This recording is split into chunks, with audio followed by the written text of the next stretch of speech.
الله تعالى وبركاته. مرحبا بكم جميعا على قناتكم الرياضية، قناة على الميدان. اليوم وعندنا واحد الحلقة في الحقيقة شوية حروطار شوية، ولكن هذا هو الموعد تاعها. حلقة توقعات دور المجموعات لكأس العالم 2026. نتوقعوا 32 منتخب اللي راح يتأهل من 12 مجموعة لدور المجموعات من كأس العالم، أمريكا وكندا والمكسيك. نبداو بما نطولوش، نبداو بالمجموعة الأولى، مجموعة المكسيك وكوريا الجنوبية والتشيك وجنوب إفريقيا. المجموعة الأولى فيها هذول الأربع منتخبات. المنتخب المكسيكي يحتل في ترتيب الفيفا 14، والمنتخب كوريا الجنوبية يحتل المرتبة 25، والمنتخب التشيك يحتل المرتبة 39 في ترتيب الفيفا، ومنتخب جنوب إفريقيا في لقارة إفريقيا يحتل المرتبة 60 في ترتيب الفيفا. عندنا نتوقع بدون توقعات، بدون عاطفة وحيادية. في التوقعات ديما نخلو العاطفة جانبا، نديروا المنطق، نتوقعوا بالمنطق. ما كانش هذه منتخب بلادي والله منتخب هذاك راهو عاطفيا.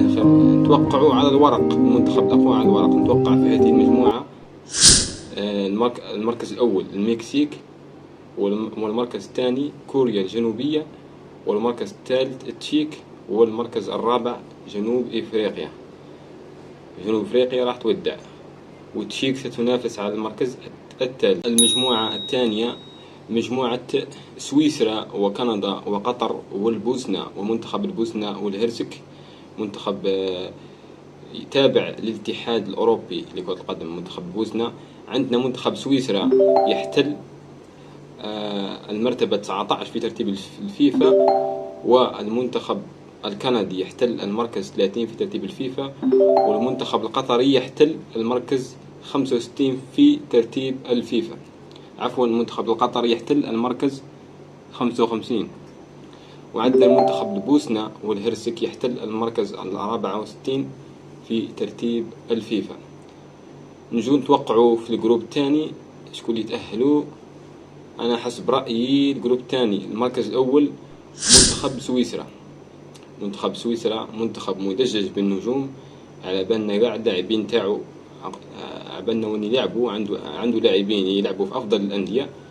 نتوقع المركز الثاني هو المنتخب الكندي. المنتخب الكندي منتخب منظم للبطولة، حتى هو راح يلعب في بلاده، راح يلعب 3 مباريات تاع دور المجموعات في ملاعبه وفي وطنه. عنده نقدر نقول عنده عامل تاع الجمهور، يساعدوا عامل الجمهور. سيتو في كأس العالم الجماهير لها تأثير في المباريات، في حسم المباريات. ونتوقع المركز الثالث لمنتخبنا العربي الشقيق المنتخب القطري، والمركز الرابع منتخب البوسنة والهرسك. والمجموعة الثالثة مجموعة كل من البرازيل والمغرب وإسكتلندا ومنتخب هايتي. نعاود نعطيكم الترتيب تاعهم في الفيفا.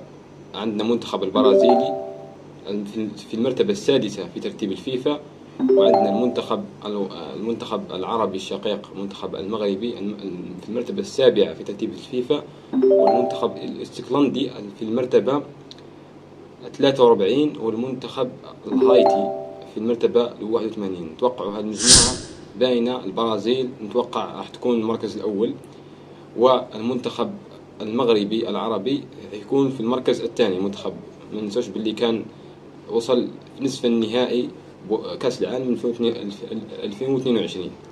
والمركز الثالث إسكتلندا، والرابع منتخب هايتي. المجموعة الرابعة تتكون من كل تركيا وأمريكا والباراغواي وأستراليا. نعطوكم الترتيب نتاعهم في الفيفا. عندك أمريكا 17 في ترتيب الفيفا، وعندك المنتخب التركي 22 يحتل المرتبة 22 في ترتيب الفيفا، والمنتخب الأسترالي يحتل المرتبة 27 في ترتيب الفيفا، والمنتخب الباراغواي يحتل المرتبة 40.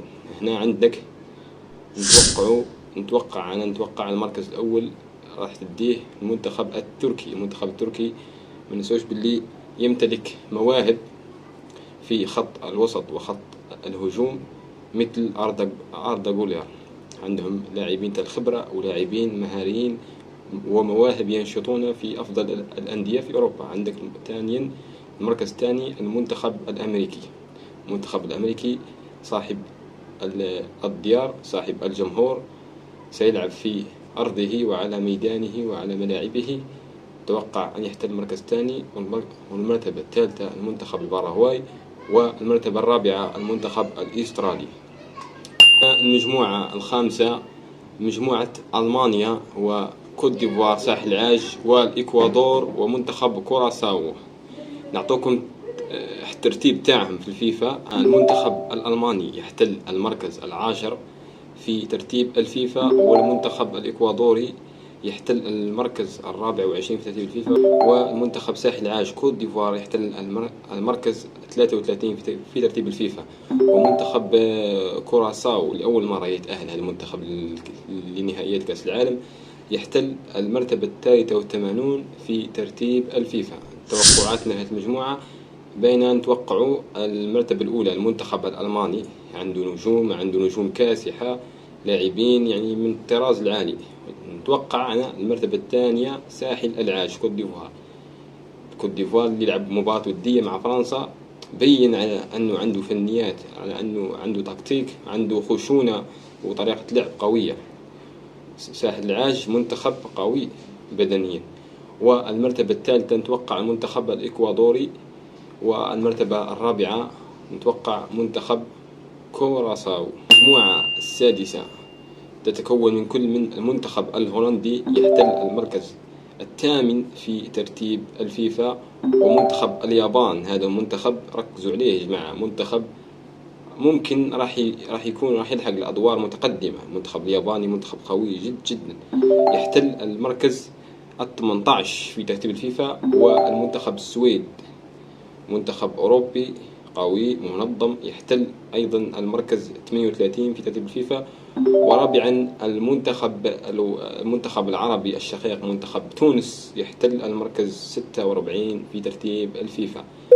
توقعاتي لهذه المجموعة السادسة، توقع المركز الأول منتخب الهولندي، منتخب وصل سابقا في نسخة سابقة في المونديال نصف النهائي، منتخب متمرس عنده لاعبين مهاريين مثل جاكبو، عنده فان دايك.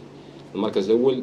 والمركز الثاني في هذه المجموعة المنتخب الياباني، والمركز الثالث منتخب السويد، وللأسف المركز الرابع منتخب تونس الذي يعني شفناه خسر مع بلجيكا بخماسية نظيفة، وخسر قبلها مباراة ودية أخرى. يعني منتخب تونس أنا حسب رأيي أنه سيدي يكون في المركز الرابع، والله أعلم. المجموعة السابعة مجموعة كل من بلجيكا تحتل المركز 9 في ترتيب الفيفا، وإيران تحتل المركز 20 في ترتيب الفيفا، والمنتخب المصري العربي يحتل المركز 29 في ترتيب الفيفا، والمنتخب نيوزيلندي يحتل المركز 85 في ترتيب الفيفا. توقعاتي لهذه المجموعة: بلجيكا المركز الأول، وإيران المنتخب الإيراني منتخب منظم، منتخب يعني يقدم كرة جميلة المركز الثاني، والمنتخب العربي المصري المركز الثالث، والمنتخب نيوزيلندا في المركز الرابع. مجموعة ثامنة المنتخب الإسباني يحتل الثاني عالميا، والمنتخب الأوروغواي 16 عالميا، والمنتخب العربي السعودي 61 عالميا، والرأس الأخضر كادفيردي يحتل المركز 68 عالميا. توقعاتي لهذه المجموعة: إسبانيا في المركز الأول، الرأس الأخضر كادفيردي منتخب الحصان الأسود لهذه المجموعة منتخب قوي وصلب، والمركز الثالث منتخب العربي السعودي، والمركز الرابع منتخب الأوروغواي. تتفاجئوا على حتى الأوروغواي للمركز الرابع. حسب رأيي الأوروغواي في هذه الفترة يعني تراجع أداؤها جدا، ولذلك أتوقع أن تكون في المركز الرابع. المجموعة التاسعة مجموعة فرنسا الثالثة عالميا، والنرويج 31 عالميا، والمنتخب العربي العراقي 56 في ترتيب الفيفا، والمنتخب السنغالي القوي 15 في ترتيب الفيفا.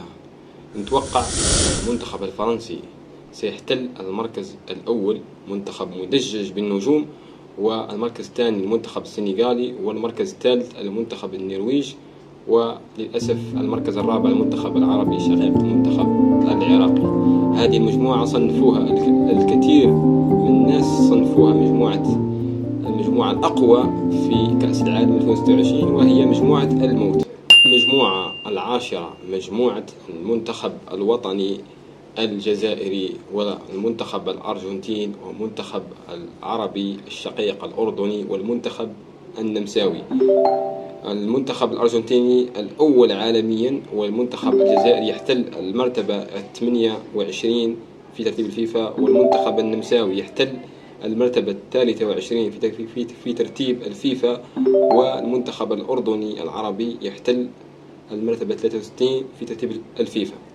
أتوقع أن المنتخب الأرجنتيني الأول والمنتخب الوطني الجزائري بدون عاطفة وبدون مجاملة، أتوقع أنه سيقدم بطولة مشرفة لنا إن شاء الله، سيكون في المركز الثاني. والمنتخب العربي النشامة في المرتبة الثالثة، ستكون مفاجأة في هذه المجموعة حسب توقعاتي، والله أعلم. والمنتخب النمساوي سيغادر مبكرا في المركز الرابع. وهذه فقط توقعات، والمباريات ستحسم كل شيء. المجموعة 11 مجموعة البرتغال الخامسة في ترتيب الفيفا، والمنتخب الكولومبي 13 في ترتيب الفيفا، والمنتخب الكونغو الديمقراطية 45 في ترتيب الفيفا، والمنتخب الأوزبكستان المركز 50 في ترتيب الفيفا. توقعاتي لهذه المجموعة: المنتخب البرتغالي المركز الأول، والمنتخب الكونغو الديمقراطية في المركز الثاني، والمنتخب الكولومبي في المركز الثالث، ومنتخب أوزبكستان في المركز الرابع. والمجموعة الأخيرة مجموعة إنجلترا الإنجليز الرابعة عالميا، والمنتخب الكرواتي يحتل المركز 11 في ترتيب الفيفا، والمنتخب بنما 34 في ترتيب الفيفا، ومنتخب غانا الإفريقي يحتل المرتبة 73 في ترتيب الفيفا. أتوقع أن المنتخب الإنجليزي سيأخذ صدارة هذه المجموعة، والمنتخب الكرواتي في المركز الثاني. ممكن أن كرواتيا تكون هي الأولى والإنجليز هي الثانية ممكن. والمرتبة الثالثة منتخب غانا، والمرتبة الرابعة منتخب البنمي. بالتوفيق لكل منتخباتنا العربية ال8 المشاركة في هذا المحفل الدولي الكبير. تمنياتي أن تتأهل كل المنتخبات العربية الدور الثاني وال30 بدون مجاملة. وجماعة بارتاجوا الفيديو وادعمونا على هذه المجهودات، وما تنساوش تخلونا آراءكم في صندوق التعليقات. يعني تتوقعون المنتخبات العربية تاعنا وين تلحق في هذه البطولة في صندوق التعليقات. ودمتم في رعاية الله، والسلام عليكم.